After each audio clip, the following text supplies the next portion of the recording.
Hello everybody, welcome to this episode of me looking at Eternal Crusade, and in this video we will be looking at the recent very big and very impactful changes introduced with the recent patch number 22 for Eternal Crusade, which is currently in early access if you didn't already know.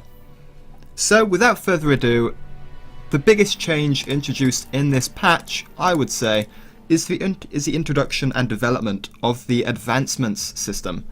So if we take a quick look at the good old Space Marines, and we have a look down here. So here you, in the loadouts tab, you would edit what your classes would do in terms of their war gear. But now in the advancements tree, if we take a look at this, you'll realize that a lot of the old war gear is now locked behind barriers. The reason for this, I think, can be safely said to be to add some sort of progression system into the game. Similar to how Call of Duty, similar to how Battlefield, similar to how many games at the moment are doing this. Basically, the reason for this kind of system, it's a way of getting players to keep coming back to play a game, to put it bluntly. And you might think that's a bad thing, but honestly, I don't think that it is, really. If you play one game, you will get enough advancement points to unlock quite a few things within the race that you just played as. So if you play this game at all much, you will quickly unlock a lot of the stuff that you got used to before the patch and the character wipe. So let's just quickly explain what this system is before I make things too confusing. Whenever you play and finish a game in Eternal Crusade, a multiplayer or survival game, you will unlock advancement points. Based on the race that you play, you will unlock points for that particular race. So when you go back to this kind of screen and you want to edit your loadouts after the match, you can go into advancements and spend your points in any of the things that you have unlocked and which to spend them in. So if I had 3 points, I could reduce the cost in my loadout of chainswords by 100 points. That's quite a big change, and this is the one I've opted for so far with Space Marines. I decided to spend very few points in order to get a fragmentation grenade. And boom, in my loadouts, if we go and have a quick look, we will quickly see that I have the frag grenade unlocked and equipped. Now it doesn't automatically do that, you do have to go and add the thing that you just unlocked or upgraded to your loadout. But yeah, that's basically how the system works. So let's go and have a look in Orcs. Oh, that's the wrong tab. So in advancements for Orcs, and yes, for each of the races, this whole screen does look much different, and that is super cool. So here you have the option of unlocking a minor health squig, which boosts your regen, I believe, or at least your max health. So that would be one of your trinkets or pieces of minor war gear that you could unlock right there if you chose to. That's like a major trinket, and trinkets are basically just passive kind of boosts. So here, because I've unlocked Chopper Blade Mastery, I've reduced the cost in my loadouts of any chopper blades by 100, allowing me to fit in bigger pieces of war gear such as heavy armor potentially in the future, which I believe is all the way down here, when I want to, once I've got it unlocked. So here I've unlocked the stick bomb as well, and this is a quick piece of advice if you are currently playing Eternal Crusade. The biggest and best point spend that you can do, first off, with very few points, is just get every grenade, basic grenade, for every one of the races, as that's the biggest change you can basically get off the bat. And that is basically going to be my plan. So here again, Shooter Mastery, by unlocking this with my advancement points, I have reduced the costs of all shooters in any of my loadouts by 100. So if I wanted to spend 2 of my advancement points, which I currently have left, let's find something that I can actually spend it on. Okay, here. The stamina regen. Let's go with that, shall we? So that, and it's quite cute that it gives a little bit of a fluff kind of description. It's quite nice. Bit of a tooltip. So here, if you want to unlock it, you just, purchase with your advancement points, and you see there, achievement unlocked. Regardless, you spend one of your advancement points and then you've got it unlocked. So if we go back to our loadouts and go into Daka Boy, say, I believe it'll be in trinkets. Yeah, here we go.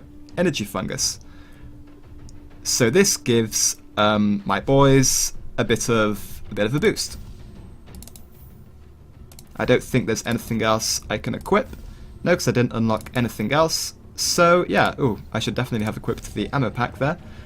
So that's basically how the system works. Once you've played a game and got some points to spend, within that race that you just played, you can unlock additional equipment, additional trinkets, war gear, weapons, and armor, and upgrade your loadouts that way. So let's just save that and back out.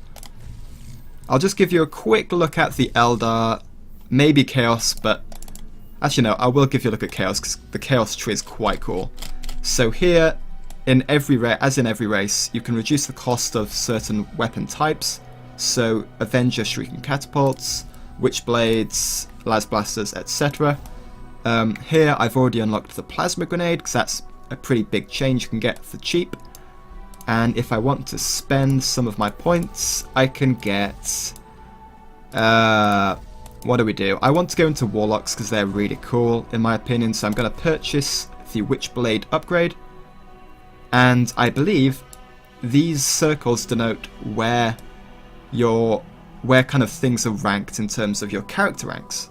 So if we look at the different ranks, I'm all rank 1 because I'm a filthy scrub. And the character wipes did just hit, to be fair. My character for Eldar is rank 1. So once I've leveled up, essentially, I will be able to access the upgrades in rank 2, which is this sphere. So any of these, and any of those. And there's some down below, I believe. So yeah, there you go. That's basically how the system works. I'll give you a quick glimpse at Chaos Space Marines, because they are pretty cool as well, it turns out. Who would have thought it? So here, yeah, it's pretty cool, right? So you've got like the 4 kind of Chaos Gods, basically, split up. And this is something that every race has.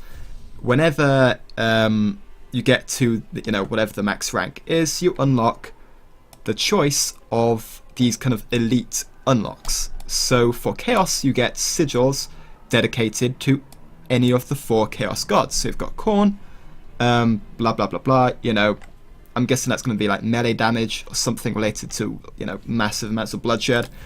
Nurgle, which would be like tankiness and health and regen and stuff. Slanesh, I'm guessing that's speed and attack speed maybe, or dodging or stamina, something to do with that. And then Tzeentch, which would be, whatever. So that is super cool. And if we go and look at, well, the Orcs, basically, their elite unlocks are knobs. So if you know the 40k fluff, basically there are the boys, who are the grunts of the Orc kind of war machine, and then above them they are led by Orc knobs, who are basically just Orcs who have survived long enough to grow bigger than everyone else, and who so can like push around and boss around all the smaller Orcs below them, because that's how Orc society works, turns out. So yeah, Stormboy Knob, Slugger Knob, etc. So I'm guessing all these kind of big unlocks, these bigger classes, will have more health, more war gear options, more damage, etc. Which is pretty cool. But I've got to be honest, I don't know much about the system. So Eldar, what did they get for their elite unlocks? I think they get similar to the Orcs. Yeah, they get basically a elite class, I would call it. So Revered Warlock, Revered Dire Avenger, you know, etc, etc. And we've covered everyone other than Space Marines. What do Space Marines get?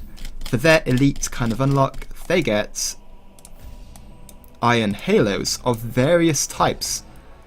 So if we look at the top, this being the tactical kind of line of tree, specializing in bolt gun mastery and stuff, they get a very standard Iron Halo kind of protection. Unfortunately, the descriptions aren't that helpful as they're all the same, but I'm guessing that each Halo will provide a boost relevant to the class. So any of the Assault Iron Halos will be based on damage with melee weapons or something like that. So yeah, it's a really cool system, and I think artistically it looks pretty sweet, and yeah, otherwise it's just pretty damn cool. So that's pretty much the advancement system explained, I think, so far. If I've missed anything, feel free to criticize, but I think that's more or less all the advancements talked about.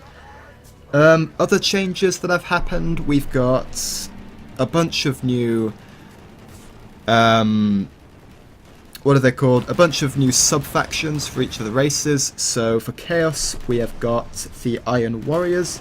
For Space Marines, we've got the Space Wolves. And for the Eldar, we've got Altanzer, the craft world that escaped the warp, I believe is the fluff and backstory behind that. So that's cool. They're giving more kind of cosmetic options and more kind of role-playing options. That's definitely appreciated.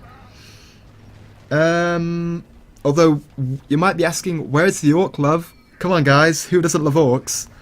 Comedy bone of the 40k universe. Well, to be fair, the orcs are the most recent addition to the game, so I'm sure we'll be getting more sub-factions for our dear beloved greenskins sometime soon in the future.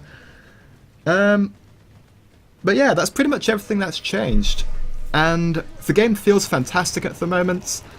I'm not sure if I'd recommend buying it just yet. I'd probably wait for release to see what additional changes they add and to see what they're going to say in terms of future releases. But yeah, the game is hella fun. And another cool feature is that, unfortunately, it doesn't have it at the moment, but if I... okay, well, whatever. Basically, the cool feature that I'm trying to explain horrifically is that when you are selecting your race to play in multiplayer or whatever, it gives a little warning at the bottom if loads of people are playing that particular race. It'll say that this race is extremely popular at the moment, and therefore you will find it hard to find a game, because the way multiplayer matches work in this game are that one race faces off against another. So Space Marines vs Chaos, Orcs vs Eldar, and any which way possible. So if you want to play Space Marines, but it turns out a lot of people at the moment are playing Space Marines. So here, if I cut to this clip here, we can see that Eldar at the moment are really popular. Characters of this faction may be experiencing long queue times. It is recommended to play another faction or race.